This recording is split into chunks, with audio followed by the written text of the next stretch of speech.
Tapi waktu mulai dia memutuskan, aku ikut Yesus, Yesus tolong tulis ulang hatiku, isi dengan kasih-Mu, dengan hal-hal yang membawa kehidupan. Gosip itu membawa roh kematian, saudara, roh perpecahan, roh iblis, roh yang menghancurkan. Saudara mau memutuskan terus mau ikut, saudara jadi alat di tangan setan untuk menghancurkan dunia saudara sendiri, dunia keluarga saudara, dan lingkungan. Tapi kita tidak mampu. Kita mampunya adalah kalau Tuhan sudah pegang itu seperti bagian yang sakit dari hati kita, lalu kita serahkan, dia bilang operasi no, cangkok yang baru, kita mulai dari nol. Nah, kerjasama ini yang Tuhan mau. Pertama kita buka hati, bilang aku mau, udah itu, aku mau, Tuhan akan kerjakan itu, dan apa bagian kita yang Tuhan suruh lakukan, kita lakukan. Begitulah cara menulisi hati dengan hal yang baru. Jadi nanti tanpa disuruh, tanpa dipaksa, kesenangan kita sudah berganti dengan hal-hal yang memang Tuhan senangi. Disitulah rasanya kebebasan, bukan memaksa-maksa diri. Harusnya aku tidak senang, tapi karena takut dihukum, karena nanti dilihat orang tidak baik. Bukan itu. Tapi memang secara asli kesenangannya itu sudah berganti gitu loh. Itu karena kerja karya dari Roh Tuhan yang terus menulisi hati kita, memahatnya, menyatukan hati kita dengan roh kehidupan, roh kesembuhan, roh yang suka memberkati, melayani, dan seterusnya, roh yang dari Tuhan.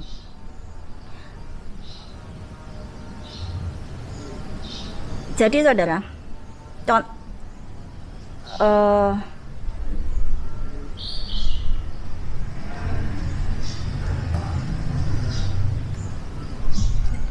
contoh lagi mungkin ini bisa memperjelas.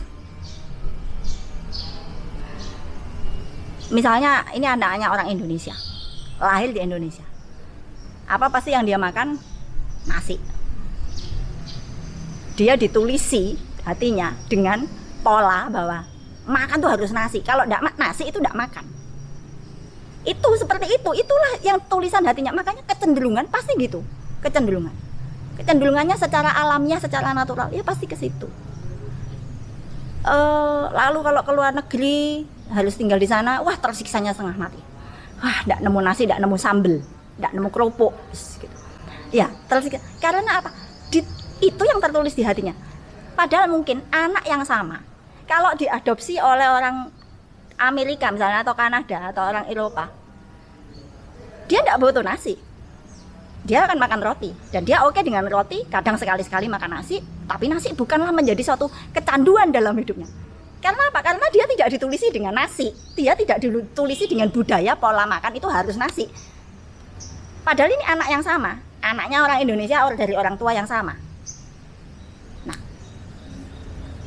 ya karena itulah apa yang dia lihat di budaya setempat, itulah yang menulisi hatinya, sehingga dia akan kecenderungan dan pola hidupnya selanjutnya akan dibentuk untuk seperti itu. Jadi saudara, kalau kita merasa kita itu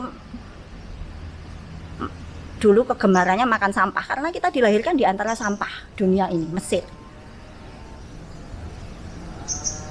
Ya kalau kita kepingin jadi orang yang secara natural suka makan sehat, nah minta pertolongan Tuhan. Ganti ini tulisan apa, ukiran tulisan di hatiku ini dengan hati yang suka makan sehat. Ya saya juga pernah dengar kesaksian seperti itu gitu kan. Ada orang yang sakit, yang menderita kelainan bulimia, saudara pernah tahu itu kelainan makan. Dia suka semua makanan yang tidak sehat, habis itu dimuntahkan. Itu orang bulimia. Habis itu harus muntah, seperti orang yang merasa harus pergi ke toilet, ke belakang pipis atau buang air besar. Dia rasa seperti habis makan selalu rasanya seperti itu, dan itu dia buang lewat muntah. Itu tersiksa sekali, dan dia tersiksa dengan rasa malu. Tapi waktu dia begitu ketemu Yesus di jamah, salah satu yang berubah pola makan. Kesukaannya itu makanan sehat. Dia ndak lagi tertarik, berminat dan bernafsu untuk makan yang sampah-sampah itu. Yang dulunya dia sukai dan kecenderungan hatinya ke sana. Habis itu setelah tahu Yesus, diubahkan. Karena Yesus juga peduli dengan kesehatan tubuh kita. Dia peduli bahwa kita itu kalau makan menikmati, bukan karena terpaksa. Minta Tuhan yang mengubah semua tulisan di hati kita, dan itu terjadi harus setiap hari. Itu diproses dengan Tuhan, dengan terus terbuka Tuhan. Apalagi yang perlu diganti, tulisan-tulisan yang masih di dalamku, yang ini harus dikeluarkan semua dan diganti dengan hukum-hukum Tuhan, supaya aku kecenderunganku, kesukaanku adalah melakukan apa yang Tuhan sukai. Nah, sekarang ke hal praktisnya saudara, baca dulu Amsal pasal 3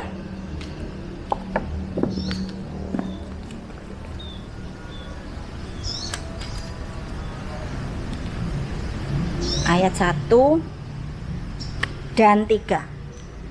Hai anakku, janganlah engkau melupakan ajaranku, dan biarlah hatimu memelihara atau menyimpan atau terisi dengan atau tertulisi dengan perintahku. Ayat 3, janganlah kiranya kasih dan setia meninggalkan engkau. Kasih dan setia itu salah satu hukum Tuhan ya, maksudnya kesukaannya Tuhan adalah kasih, kesetiaan gitu. Kalungkan itu pada lehermu, tuliskan itu pada loh hatimu. Jadi tuliskan pada loh hatimu. Ternyata yang kita juga punya ada bagian dalam kita yang disuruh menulis gitu. Jadi memang itu Tuhan pertama, dan itu sebenarnya dimungkinkan terjadi karena penyalipan itu. Tanpa penyalipan itu tidak mungkin orang bisa punya hati baru. Itu saudara, itulah yang dikerjakan Yesus. Dia sudah kerjakan itu, dan dia bilang dengan ini terbuka jalan untuk semua orang untuk dapat ganti hati baru, mengganti semua yang lama, ganti hati baru. Itu dengan salib itu. Dia mati di situ, dia masuk ke dalam maut dan dibangkitkan lagi. Disitulah kalau kita percaya, kita terima hati yang baru, yang siap untuk ditulisi hukum-hukum yang baru, yang akan membuat kita kecenderungan kita berubah, kesenangan kita berubah. Secara natural kita akan terus condongnya kepada Tuhan, seperti daunnya tanaman itu terus cari matahari itu saudara, kayak gitu. Itu kebutuhan, itu kesukaan untuk mencari hal seperti itu. Ditulisi hatinya. Lalu hampir sama seperti itu Amsal 7 ayat 1 juga dan ayat 3. Hai anakku, berpeganglah pada perkataanku atau firman Tuhan. Simpanlah perintahku dalam hatimu.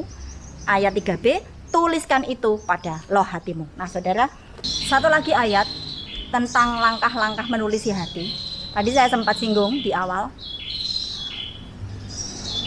Perhatikan yang disebut ulang-ulang, berulang-ulang. Waktu sesuatu diulang, disitulah roh itu terus menulisi dan semakin dalam. Itu yang kita lakukan. Ulangan pasal 6 ayat 6 dan 7. Apa yang kuperintahkan kepadamu pada hari ini haruslah engkau perhatikan. Haruslah engkau mengajarkannya berulang-ulang kepada anak-anakmu dan membicarakannya. Apabila engkau duduk di rumahmu, apabila engkau sedang dalam perjalanan, apabila engkau berbaring, dan apabila engkau bangun. Diulang-ulang, saudara. Dan tadi yang sudah dibaca dalam Amsal, tuliskan itu. Dan salah satu cara menulis adalah terus diulang, dibicarakan. Makanya di gereja kita ingin mengarahkan gereja kita untuk membudayakan konsel. Karena konsel yang terus membicarakan, berbagi, sharing, tanya jawab, diskusi apapun itu tentang firman. Tentang itu semua adalah proses menulisi. Jadi saya ulang. Jadi misalnya, ini langkah-langkah yang saya terima dari training saya dan saya lakukan, benar-benar saya lakukan. Setiap kali saya nemu hal tulisan lama di dalam hati saya, di dalam pikiran saya, yang saya kenali ini bukan dari Tuhan asalnya. Misalnya orang yang selalu ketakutan, yang selalu khawatir, seperti itu kalau terus berulang muncul seperti itu artinya itu sudah tertulis di hati dan itu perlu minta campur tangan, turun tangannya Tuhan untuk mengganti bagian itu dengan yang baru dan kerjasama dengan kita menulis ulang, yaitu dengan cara mengulang-ulang kebenaran yang melawan, kebenaran yang menjadi lawan dari yang salah tadi. Yang saya sering dengar misalnya, apalah artinya diriku ini, aku ini kan bukan siapa-siapa. Nah, kelihatannya itu baik, kedengarannya rendah hati, tapi itu sebenarnya dari musuh, saudara. Karena Tuhan bilangnya lain. Tuhan bilangnya kamu itu mulia, kamu itu berharga. Kalau kamu tidak berharga, aku tidak mati buat kamu. Nah, itu contoh. Jadi waktu saudara yang punya pikiran terus seperti itu, apalah aku ini, artinya itu bukan apa-apa. Tuhan tidak mungkin mau ngomong sama aku lah, aku ini siapa, kayak gitu. Itu dari musuh, saudara. Itu jahat loh di hadapan Tuhan. Itu dosa, saudara. Itu bukan kerendahan hati, kan itu bukan pikiran Tuhan. Seperti yang saya sempat tadi bilang di awal, ini bukan tentang baik atau tidak baik, tetapi sesuai dengan firman Tuhan atau tidak. Karena ada hal yang kelihatannya baik, seperti yang barusan, rendah hati orangnya, aku ini bukan siapa-siapa gitu. Itu ternyata dosa, itu baik tapi itu bukan dari Tuhan. Itu roh siapa yang di dalamnya? Roh minder. Karena dengan minder itu roh musuh. Karena dengan minder kita tidak akan berkembang. Itu sudah keinginan musuh. Itulah sebabnya kenapa musuh itu tidak tahu dengan cara bagaimana, dari TV, dari tetangga, dari orang tua, dari guru, dari lingkungan sekitar, itu terus menulisi hal-hal yang dusta dalam diri kita, supaya kita bantut, supaya kita tidak bertumbuh, kita tidak berkembang, kita tidak melejit bersama Tuhan dan mengerjakan perkara-perkara besar dengan Tuhan untuk menghancurkan dia. Itu yang dia takutkan. Makanya kalau kita pertama ya saudara, anugerah, salah satu unsur yang paling pertama yang kita butuhkan untuk memerangi hal-hal ini, menulisi hati baru, itu mengenali. Karena sudah banyak hal berlangsung dalam hidup kita tanpa kita kenali. Kita tidak pernah terbiasa untuk berhenti dan tunggu dulu, pikiran ini dari musuh atau dari Tuhan. Itu langkah pertama, kita perlu belajar mengenali. Nah, setiap kali ada pikiran, berhenti, di-scan, di-screening, saudara, periksa, ini dari Tuhan atau musuh. Kalau dari musuh, salibkan ini. Kalau dari musuh, bilang, saya mengenali kamu musuh. Kamu ada di sini untuk menghancurkan saya, kamu di sini untuk melumpuhkan saya, untuk supaya saya tidak berkembang menjadi seperti apa yang Tuhan mau.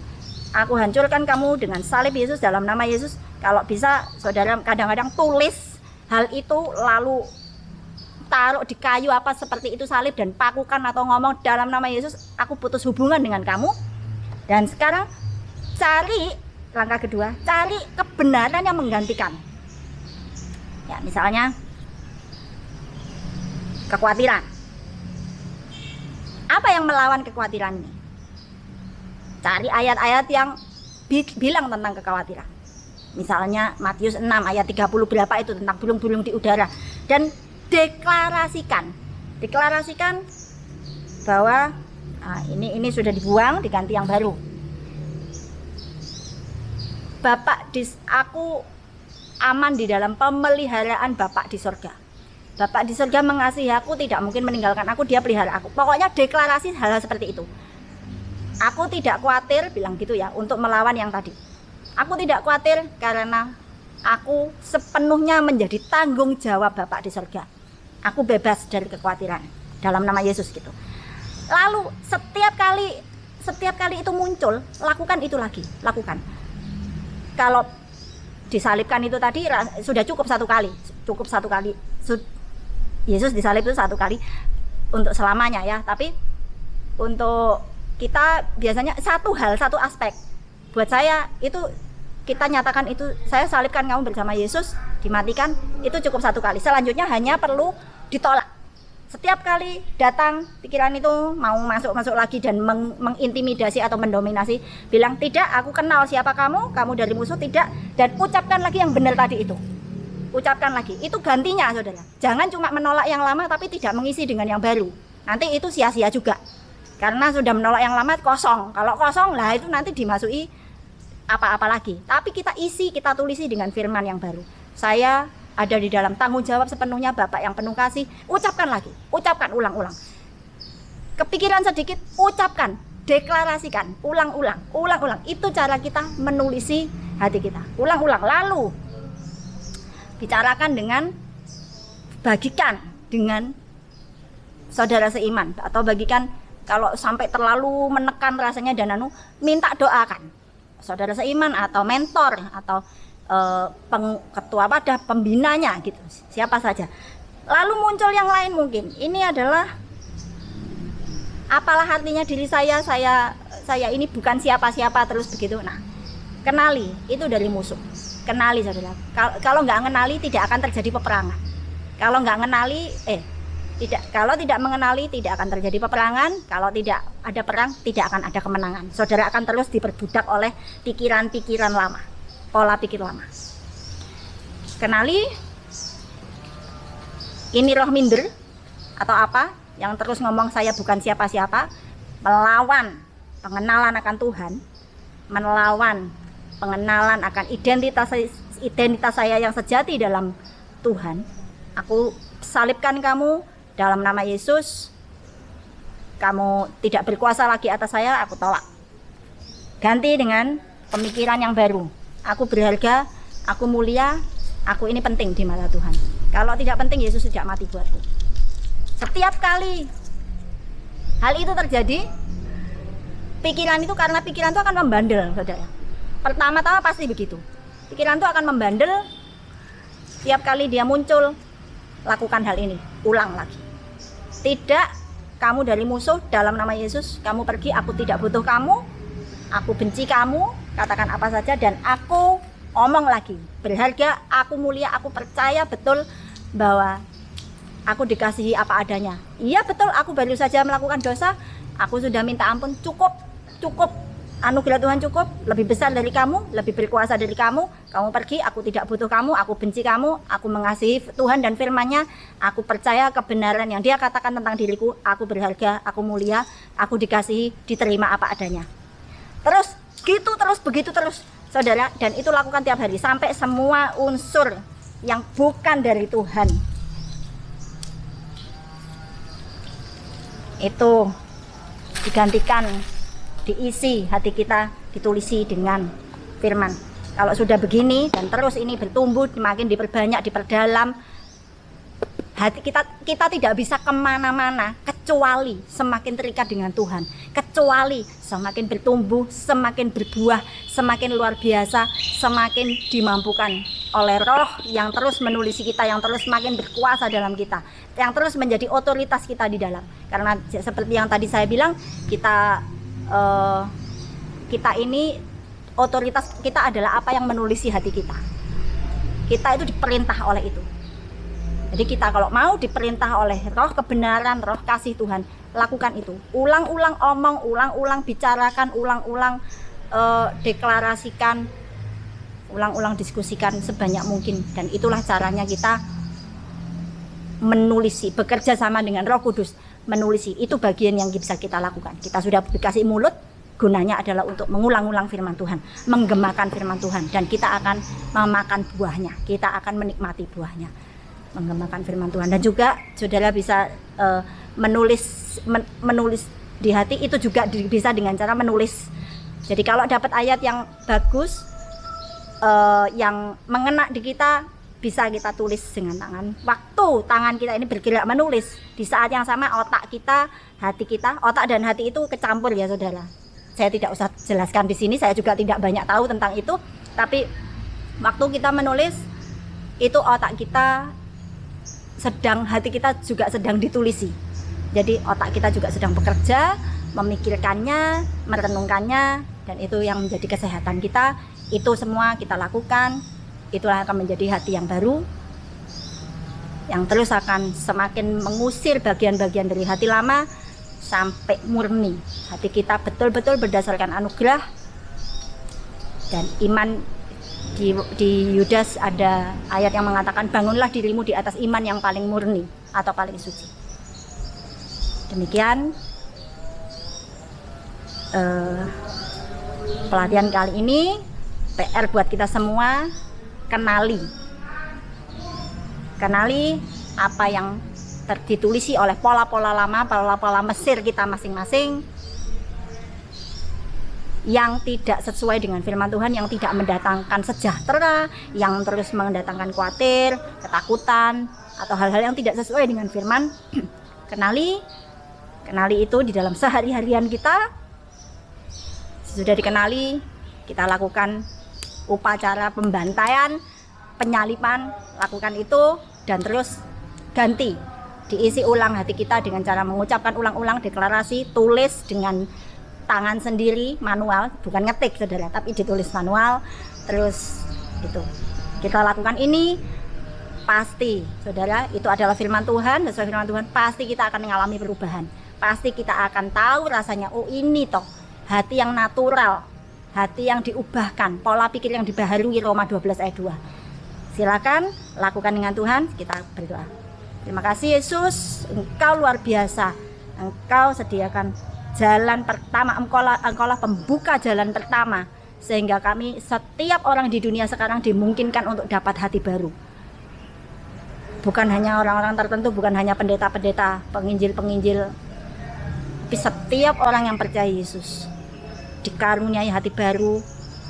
Dan Engkau juga memberi kehormatan sama kami, bahwa kami ada andil di dalamnya, kami punya bagian, sehingga kami bisa turut bersuka cita dengan Engkau. Kami punya bagian untuk menulisi hati kami, bekerja sama dengan Roh Kudus. Kami punya bagian, kami gunakan mulut, gunakan tangan, apa saja, mata untuk membaca firman, mengulang-ulangnya dengan mulut kami, tangan yang menulis, dan juga membicarakannya dengan saudara-saudara iman, saudara seiman, semakin sering. Dan disitulah kami akan merasa semakin diisi, dipenuhi, ditulisi oleh roh firman yang hidup, yang akan terus mencondongkan kami, membawa kesukaan kami lebih condong kepada hal-hal yang mendatangkan kehidupan, dan semakin menjauhi dan semakin tidak minat sama hal-hal yang menghancurkan, hal-hal yang menghambat pertumbuhan, hal-hal yang mendatangkan kematian. Terima kasih Yesus, berkuasa atas kami. Ingatkan kami Roh Kudus sehari-hari di rumah, supaya kami memulai peperangan kami, memulai terjadinya kerajaan Allah turun dalam hati kami, memulai terjadinya semua kehendak Tuhan digenapi dalam hidup kami. Bersama Roh Kudus kami nyatakan terang terhadap semua pola pikir lama, selesai. Salib Yesus sudah dikerjakan dengan tuntas, dan kuasanya ada nyata sampai sekarang. Kami percaya itu, dan dengan itu kami akan terus berjalan dari kemenangan kepada kemenangan, perubahan pola pikir kepada perubahan pola pikir yang berikutnya, tahap berikutnya, pertumbuhan ke masa berikutnya, ke level berikutnya, sampai kami disempurnakan seperti Yesus. Dalam nama Yesus, amin.